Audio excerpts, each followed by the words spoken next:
Congolais, chers compatriotes, il y a 6 ans, je prenais congé de mes responsabilités en tant que président de la République, chef de l'État.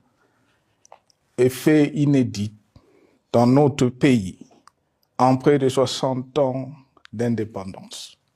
J'ai passé pacifiquement la main à un nouveau chef d'État. Depuis lors, je m'étais imposé un strict devoir de réserve, y compris quand je fais l'objet, directement ou par mes proches interposés, de provocations, de déni de droit, d'humiliation, d'imputations dommageables et d'autres multiples atteintes à ma dignité. D'abord, parce que je suis convaincu que le temps est le meilleur allié de la vérité, un antidote lent mais puissant contre le venin du mensonge et de la délation.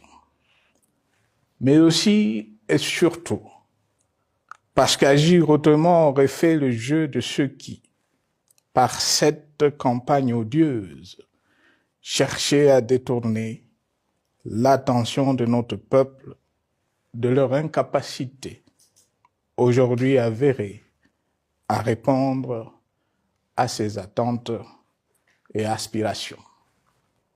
J'ai enfin décidé de briser ce long silence, de sortir de ma réserve et de m'adresser à vous parce que l'enjeu est de taille. Il est même existentiel. Non pas pour ma famille politique ou biologique, moins encore pour ma modeste personne, mais plutôt pour la nation congolaise et pour l'avenir de notre cher et beau pays. J'ai décidé de briser le silence parce qu'au vu de la situation que traverse notre pays, continuer à me taire m'aurait rendu poursuivable devant le tribunal de l'histoire pour non-assistance à plus de 100 millions de compatriotes en danger. Je saisis cette opportunité pour partager avec vous mes réflexions et participer ainsi à la recherche de la solution à la crise que traverse notre pays, la République démocratique du Congo, terre de nos ancêtres, car il est gravement malade et son pronostic vital engagé.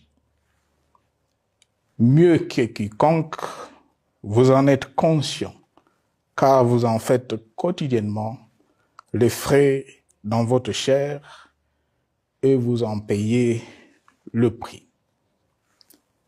Mes chers compatriotes, vu l'importance stratégique de notre pays et le rôle qu'il est appelé à jouer, j'avais, de l'avènement au pouvoir du chef de l'État actuel, conclu avec lui un accord donnant naissance à la coalition entre nos forces politiques respectives. À propos de cet accord, beaucoup de contre-vérités ont été dites, y compris, fort malheureusement, par celui qui est censé connaître la vérité, parce qu'en étant l'un de deux principaux signataires.